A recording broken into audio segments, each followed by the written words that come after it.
जो लोग संक्रमित होने के पश्चात उपचारित होकर घर जा चुके, उनकी संख्या बढ़कर 92,526 हो गई है। संक्रमित व्यक्तियों में से कुल 2,335 व्यक्तियों की मृत्यु हुई है। अब जो CFR है, केस फैटेलिटी रेट है, वो घटकर के 1.6% हो गया है। कल प्रदेश में 96,106 सैंपल्स की जांच की गई और अब तक प्रदेश में 35,98,210 सैंपल्स की जांच की जा चुकी है। तो आज की बड़ी खबर यह है कि अब कुल टेस्ट में उत्तर प्रदेश देश में पहले स्थान पर आ गया है। अभी तक हमसे तमिलनाडु टोटल टेस्ट में आगे चल रहा था। आज उत्तर प्रदेश देश में सबसे ज्यादा टेस्ट करने वाला राज्य बन गया है। हमारे कुल टेस्ट की संख्या 35,98,210 हो गई है। प्रतिदिन के टेस्ट के हिसाब से तो हम बहुत दिनों से हम सबों से आगे चल रहे थे। आज हम कुल टेस्ट में भी आगे हो गए हैं। पूल टेस्ट के अंतर्गत 5-5 सैंपल के कल 2,492 पूल लगाए गए, जिनमें 424 में पॉजिटिविटी आई और 10-10 सैंपल के 113 पूल लगाए गए, जिनमें 15 में पॉजिटिविटी आई। होम आइसोलेशन के विकल्प का लोग लगातार उपयोग कर रहे हैं। आप जानते हैं कि हमारी एक त्रिस्तरीय चिकित्सा व्यवस्था है, जिसमें L1, L2, L3 लेवल के अस्पताल हैं यहाँ, और जिसमें 1,51,000 से अधिक बेड्स हैं। इसके अतिरिक्त एक व्यवस्था हमारी सेमी पेड L1 प्लस की है, जिसमें लोग होटल्स में भर्ती होते हैं और सरकारी चिकित्सकों के द्वारा उनका इलाज किया जाता है। जो लोग लक्षण विहीन होते हैं और घर में जगह नहीं होती, वो लोग वैसे फैसिलिटी में जाते हैं। इसके अलावा निजी चिकित्सालय जिन्होंने अपने आप को कोविड हॉस्पिटल में कन्वर्ट किया है, लोग वहां भी भुगतान के आधार पर चिकित्सा के लिए जा सकते हैं। और अगर लक्षण विहीन हो लोग और उनके घर पर आइसोलेट होने की सुविधा हो, 2 शौचालय हो और भी सुविधाएं हो, कोई उनको केयर देने वाला हो, तो घर पर रह करके भी वो स्वास्थ्य लाभ कर सकते हैं। इस प्रकार अब 6 प्रकार के विकल्प मौजूद हैं। होम आइसोलेशन के विकल्प का लोग अब लगातार निरंतर उपयोग कर रहे हैं और जो कुल एक्टिव केस हैं प्रदेश में 50,426, उसमें से वर्तमान में 23,961 लोग होम आइसोलेशन का विकल्प उन्होंने लिया है और घर पर रहकर ही स्वास्थ्य लाभ कर रहे हैं। होम आइसोलेशन के अंतर्गत अब तक 46,096 लोगों ने इस विकल्प का उपयोग किया है और उसमें से 22,135 लोगों का होम आइसोलेशन समाप्त भी हो चुका है। निजी चिकित्सालयों में भुगतान के आधार पर 1,613 लोग भर्ती हैं और इलाज करवा रहे हैं और जो semi paid L1 plus category की व्यवस्था है, उसमें 186 लोग अभी भर्ती हैं। सर्वेलेंस की कार्रवाई के अंतर्गत अब तक 56,215 इलाकों में कंटेनमेंट एक्सरसाइज किया गया है और सर्वेलेंस करके जो एक्टिव केस सर्च किया जाता है वो काम किया गया है। इसके अंतर्गत 2,46,243 टीम दिवस के माध्यम से 1,72,34,446 घरों का और 8,67,39,334 लोगों को सर्वेलेंस की गतिविधि के अंदर लिया गया है। इस समय जो संक्रमित लोगों में से पुरुष और स्त्री का प्रतिशत चल रहा है वो 70.22% पुरुष संक्रमित हुए हैं और 29.78% के करीब महिलाओं में संक्रमण देखा गया है। अगर हम उम्र की बात करें, एज ग्रुप की बात करें, तो सबसे ज्यादा संक्रमण प्रारंभ से ही 20 से 40 वर्ष के लोगों में देखा गया। अभी भी 20 से 40 वर्ष के आयु के जो ग्रुप है, का जो सेगमेंट है, उसमें 49.34% का संक्रमण उनमें देखा जा रहा है, जबकि जो 60 साल से ऊपर के हमारे बुजुर्ग व्यक्ति हैं उनमें 8.34% का संक्रमण देखा गया है। जो कुल संक्रमित लोग हैं उनमें से 8.34% 60 ईयर से ऊपर के हैं। जो एक्सरसाइज हम करते हैं इतने बड़े प्रांत में संक्रमण को नियंत्रित करने की, उसमें हम सर्वेलेंस का कार्य करते हैं, कंटेनमेंट एक्सरसाइज करते हैं, उसमें हम कॉन्टैक्ट ट्रेसिंग करते हैं। जो भी लोग पॉजिटिव आते हैं उनके हम कॉन्टैक्ट ट्रेसिंग करते हैं। जो कॉन्टैक्ट ट्रेसिंग में जो भी घर के लोग हैं उनके जो पॉजिटिव आते हैं उनको हम प्रोफाइलेक्टिक मेडिसिन देते हैं। और साथ ही साथ जो भी कॉन्टैक्ट में आते हैं लोग, संपर्क पॉजिटिव के होते हैं, उनकी हम समय से टेस्टिंग करवा करके अगर वो संक्रमित पाए जाते हैं उनको हम आइसोलेट करते हैं। तो ये कार्रवाई स्वास्थ्य विभाग के द्वारा विभिन्न विभागों के सहयोग से निरंतर की जा रही है, जिससे कि प्रदेश में संक्रमण को नियंत्रित रखा जा सके। और इसमें आपका सहयोग बहुत ज़्यादा आवश्यक है। आप अपने सामाजिक उत्तरदायित्व को समझें और संक्रमण से खुद भी बचें और दूसरों में भी संक्रमण फैलने से रोकें। और आप ऐसा कर सकते हैं अपने हाथ को साबुन पानी से साफ रखकर, क्योंकि आप जानते हैं कि जो संक्रमण फैलने का रास्ता है वो दो रास्ते हैं। एक रास्ता ये है कि जब कोई संक्रमित व्यक्ति कहीं पर छींकता खांसता है और किसी सरफेस पर वायरस उसके मुंह से और नाक से निकल करके वहां गिरता है, तो जब आप उस सतह को छूते हैं और छू करके जब छूते हैं तो आपके हाथ पर वायरस आता है। और फिर जब अपने हाथ को आप आंख नाक मुंह को लगाते हैं, चेहरे को छूते हैं, तो वायरस आपके शरीर के अंदर प्रवेश करता है। यही एरिया है जिससे वायरस आपके अंदर प्रवेश करता है, मुंह नाक आंख से। तो आपको अपने हाथ को साफ रखना है जिससे कि हाथ पर वायरस न हो और हाथ के रास्ते आपके मुंह से और आंख नाक कान से होकर, आंख नाक मुंह से होकर के वायरस अंदर न जाए। तो हाथ को बार बार साबुन पानी से धोते रहिए। और जब हाथ को धोइए साबुन पानी से तो कम से कम 30 से 40 सेकंड धोइए। अगर आप केवल 5-7 सेकंड धोएंगे तो उससे वायरस नहीं मरता। तो आपको कम से कम 30 से 40 सेकंड अपने हाथ को धोना है। और इसके अलावा जब भी आप सार्वजनिक स्थल पर जाते हैं या किसी से बातचीत करते हैं, अगर वो व्यक्ति संक्रमित है तो उससे बातचीत करने में या उसके मुंह और नाक से जो ड्रॉपलेट्स निकलते हैं वो आप में प्रवेश कर सकते हैं अगर आप उसके नजदीक खड़े हैं। तो इसलिए आपको एक तो लोगों के नजदीक नहीं जाना चाहिए, सबों से 2 गज की दूरी मेंटेन करिए, बरकरार रखिए, ताकि वायरस आपके दूसरे व्यक्ति अगर संक्रमित है अगला व्यक्ति तो वायरस आपके अंदर ना आए। और अपने मुंह और नाक को सार्वजनिक स्थलों पर ढक के रखिए, फेस मास्क से ढकिए, रुमाल से ढकिए, गमछे से ढकिए, दुपट्टे से ढकिए, ताकि अगर कोई संक्रमित व्यक्ति है भी उसके मुंह और नाक से कोई ड्रॉपलेट्स निकल रहे हैं तो आपके मुंह नाक से अंदर न जाए, तो आप इससे बचे रहेंगे।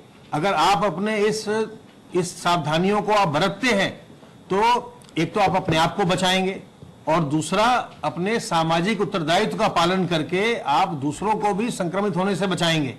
और अगर आप अपने मुंह और नाक को मास्क से या रुमाल से, दुपट्टे से, गमछे से नहीं ढकते हैं सार्वजनिक स्थलों पर तो आप पर जुर्माना हो सकता है। और बहुत लोगों पर, लाखों लोगों पर जुर्माना हो चुका है और हर बार आपको 500 रुपए का जुर्माना देना पड़ सकता है और आपके खिलाफ और भी कार्रवाई हो सकती है।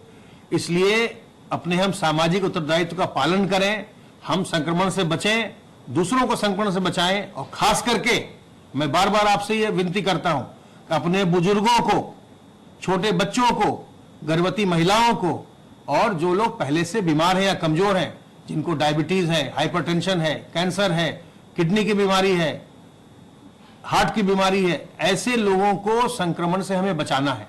और ऐसे लोग तभी बाहर निकलें जब बहुत आवश्यक हो। अगर उनको कोई चिकित्सकीय सलाह लेनी हो, अस्पताल जाना आवश्यक हो तो जाएं, अन्यथा अगर कोई सामान्य परामर्श लेना हो तो मैंने आपसे यह भी अनुरोध किया है कि ई-संजीवनी प्लेटफॉर्म का इस्तेमाल करिए। ई-संजीवनी पोर्टल पर आप घर बैठे चिकित्सकों की सलाह ले सकते हैं, उसका उपयोग करिए। घर से बाहर कम से कम निकलिए, संक्रमण से बचिए और अपने घर में भी ऐसे लोगों को संक्रमण से बचाइए। अगर आप सावधानियों को बरतेंगे, घर के बुजुर्गों को, महिलाओं, गर्भवती महिलाओं को, बच्चों को और पहले से बीमार कमजोर लोगों को संक्रमण से बचाएंगे तो आपका पूरा परिवार, आपके इष्ट मित्र सभी लोग संक्रमण से बचे रहेंगे, स्वस्थ रहेंगे। तो स्वस्थ रहिए, प्रसन्न रहिए। अब मैं अनुरोध करूंगा अपर मुख्य सचिव गृह से।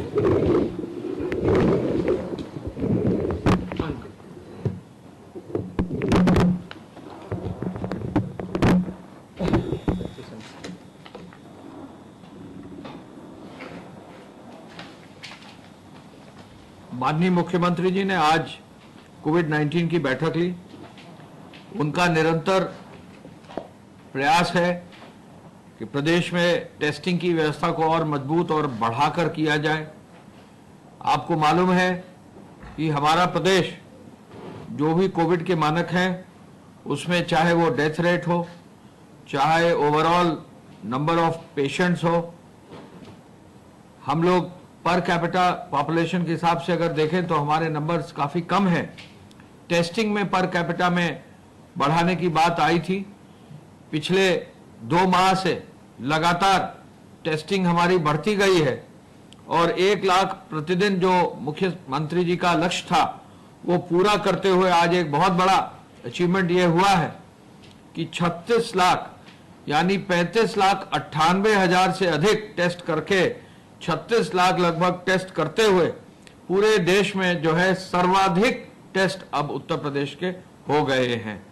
और आगे भी चूंकि 1 लाख से ज्यादा भी करने की बात माननीय मुख्यमंत्री जी ने की है, तो इस टेस्टिंग को आगे भी बहुत मजबूती से जो है कार्य किया जा रहा है।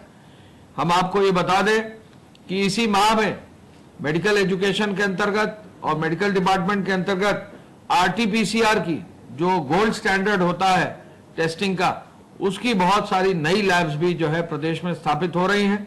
या आरटीपीसीआर टेस्ट से जो है उनकी क्षमता को भी जो है बढ़ाया जा रहा है। इसके अलावा माननीय मुख्यमंत्री जी ने ये आदेश दिया है कि जो हमारा integrated command and control centre है इसको और मजबूती से कार्य किया जाए।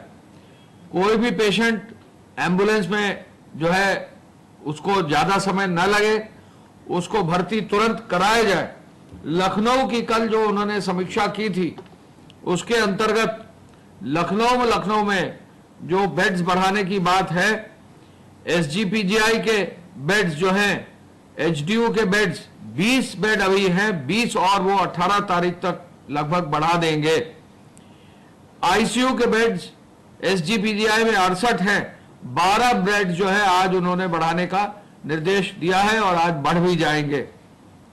केजीएमयू में 26 बेड एचडीयू के हैं, 14 बेड आज तक और 11 बेड 18 तारीख तक और बढ़ाने का निर्देश दिया गया है और तुरंत बढ़ेंगे भी। और केजीएमयू के वाइस चांसलर साहब ने कहा है कि इसको वो बढ़ा भी लेंगे।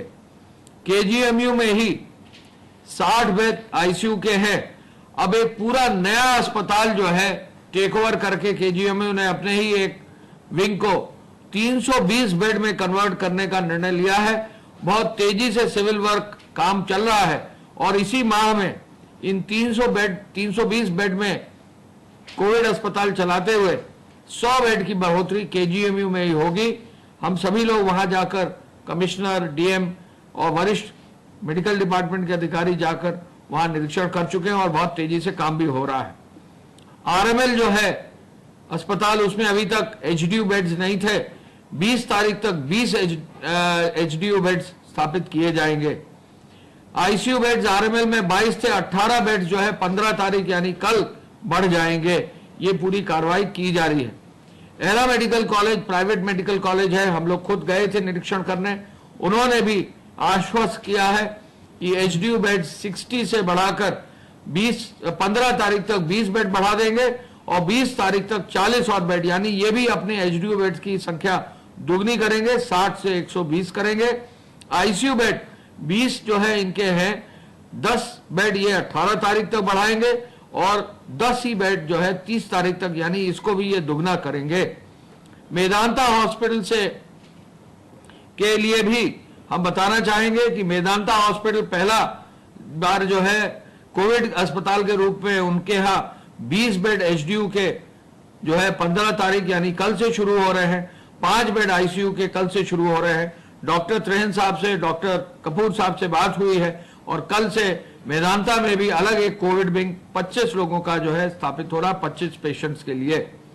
अपोलो हॉस्पिटल ने भी प्रॉमिस किया है कि वो भी एक नया 40 बेड का एचडीयू इस माह के अंत तक बनाएंगे और 10 बेड का जो है आईसीयू उसमें रखेंगे। कुल 50 बेड अपोलो हॉस्पिटल भी डॉक्टर जो है सोमानी उसके लिए लगे हैं, जिला प्रशासन के सहयोग से उसको भी स्थापित करेंगे। सहारा हॉस्पिटल ने भी आगे बढ़े हैं, उन्होंने भी जो है एक अपने नए विंग को जहां अभी तक निर्माणाधीन था उसका निर्माण सुनिश्चित करते हुए इस माह के अंत तक लगभग 25 बेड, 15 एचडीयू और 10 आईसीयू के बेड वो देंगे। इंटीग्रल अस्पताल भी हम लोग गए थे। इंटीग्रल अस्पताल में माननीय मुख्यमंत्री जी ने सब मेडिकल कॉलेजेस का निरीक्षण का निर्देश दिया था। इंटीग्रल अस्पताल में भी 40 बेड हैं, उसमें भी 20 तारीख तक 20 बेड एचडीयू के बढ़ाएंगे, 10 बेड जो है एचडीयू के 25 तारीख तक बढ़ाएंगे और आईसीयू के बेड जो 10 अभी हैं 15 तारीख तक यानी कल तक वो जो है 10 बेड और बढ़ा देंगे, यानी कल तक ही दुगना कर देंगे और 10 बेड और 30 तारीख तक बनाएंगे। तो इंटीग्रल हॉस्पिटल भी, इंटीग्रल मेडिकल कॉलेज भी जो है आगे बढ़कर अपने बेड्स को दुगना करने की कार्रवाई और दुगने से भी बढ़ाने की कार्रवाई कर रहा है। टीएसएम मेडिकल कॉलेज का भी निरीक्षण किया, वहां पर भी अभी 10 बेड एचडीयू के चल रहे हैं। वहां के जो प्रभारी हैं उन्होंने, डॉक्टर राय ने कहा है कि 10 बेड और जो है एचडीयू के वो 20 तारीख तक दे देंगे और 30 बेड और एचडीयू के वो 30 तारीख तक यानी इस माह के अंत तक दे देंगे। फिलहाल वहां आईसीयू 5 बेड का चल रहा है, कल तक जो है आज तक जो है वो पूरा 5 बेड और चला देंगे और 10 बेड और यानी 5 से 10 और फिर 10 से 20 तारीख तक वो सुनिश्चित करा लेंगे। एक L2 फैसिलिटी हिंद है सफेदाबाद में, वहां भी एचडीयू के बेड 30 से बढ़ाकर 60 करने का निर्णय लिया गया है, ये 20 तारीख तक बढ़ जाएगा। वहां आईसीयू बेड 5 है, 5 को बढ़ाकर 5 और कर देंगे, वो भी 20 तारीख तक करने का हिंद के मैनेजमेंट ने बताया है। लोक बंधु अस्पताल मेडिकल डिपार्टमेंट के अंतर्गत है, एसीएस मेडिकल हमारे साथ में है। यहां अभी तक 7 बेड एचडीयू के चल रहे थे, 20 तारीख तक जो है 20 बेड और यानी 27 बेड एचडीयू के यहां हो जाएंगे। आईसीयू अभी वहां नहीं चल रहा था, 10 बेड आईसीयू के भी लोक बंधु अस्पताल में 20 तारीख तक चालू हो जाएंगे। यानी हमारे जितने भी आईसीयू के बेड्स हैं, जितने भी हमारे एचडीयू के बेड्स हैं, इनकी संख्या लगभग दुगनी हमारी हो जाएगी। तो इससे जो है लखनऊ जनपद में जो भी पेशेंट्स हैं, जो भी बाहर के जनपदों से या अन्य प्रदेशों से भी कुछ पेशेंट्स आ जाते हैं, सबकी व्यवस्था और बेहतर की जा सके और जो टाइम लगता है वो कम किया जा सके, ये माननीय मुख्यमंत्री जी ने निर्देशित किया है। कल उन्होंने परसों इसकी पुनः समीक्षा की है। आज दिन में कोविड के मीटिंग में उन्होंने पुनः समीक्षा की है। मुख्य सचिव साहब को, एसीएस मेडिकल एजुकेशन को, एसीएस मेडिकल को, हम सभी लोगों को निर्देश दिया है कि ये जो कार्य योजना बनी है इसका कंप्लायंस किया जाए। साथ साथ लखनऊ के कानपुर नगर, प्रयागराज, वाराणसी, गोरखपुर और बरेली में भी विशेष सतर्कता बरतते हुए वहां पर भी और अधिक काम करने के लिए निर्देशित किया है। उन्होंने कहा है कि बरेली में 300 बेड का एक डेडिकेटेड कोविड अस्पताल भी शीघ्र क्रियाशील कर लिया जाए। इसके लिए भी वहां के प्रभारी अधिकारी जिले के हैं वो भी पूरी तरह से प्रयासरत है। कोविड मरीज को त्वरित उपचार मिले, ये निर्देश देते हुए उन्होंने कहा है कि L1, L2, L3 की पुनः समीक्षा डेली की जाए और वहां पर जो भी मरीज आ रहे हैं उनकी व्यवस्था ऐसी हो कि उनको कोई कठिनाई ना हो। सरकारी स्कूल कॉलेजेस में प्रतियोगी परीक्षाएं केंद्र बनाए गए हैं। वहां हमारा ये अपील होगी कि जो भी संडे के दिन, इस बार भी परीक्षा एक है यूपीएससी की, लोग जो भी जाएं सोशल डिस्टेंसिंग मेंटेन करें।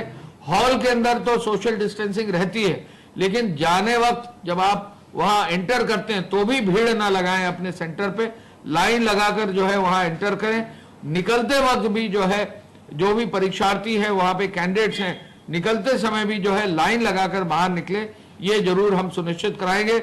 हर डीएम और एसपी को निर्देश दे रहे हैं कि जहां भी एग्जाम हो, एग्जाम सेंटर के बाहर भी सोशल डिस्टेंसिंग का पालन हो, मास्क लोग पहनकर जाएं, वहां पर जो है सैनिटाइजर की व्यवस्था हो और कहीं भी किसी तरह की ऐसी बात ना हो कि कोई भी हमारे मानक को पूरा न कर सके। मुख्यमंत्री जी ने यह भी कहा है कि बाढ़ग्रस्त क्षेत्रों में प्रभावित लोगों को राहत सामग्री बांटी जाए, मकानों के क्षतिग्रस्त होने पर तुरंत मुआवजा दिया जाए। कल कानपुर में कुछ 1 या 2 जगह मकान क्षतिग्रस्त हुए, कुछ लोगों की जो है अकस्मात उसमें मृत्यु हुई। माँ बेटी की एक मामला था, तो 4 लाख रुपया उन्होंने, मुख्यमंत्री जी ने आदेश दिया कि राहत के अंतर्गत तुरंत जिलाधिकारी उनको बांटे। मुख्यमंत्री जी ने आदेश दिया है कि अतिवर्षा के कारण कहीं भी नेचुरल कैलामिटी के कारण कहीं भी डेथ होती है तो 24 घंटे के अंदर जो है लोगों को जो 4 लाख रुपए की धनराशि अनुमन्य है वो तुरंत जिलाधिकारी बांटे और उसको जिम्मेदारी से सुनिश्चित करें। इसके साथ साथ कल रोडवेज की बसेस का संचालन किया गया है और अब तक जो है कल 8,58,000 लोग चले हैं रोडवेज की बसों में और 6,458 बसें चलाई गई हैं। धन्यवाद। जय हिंद। संक्रमण के 4,600 नए प्रकरण सामने आए हैं।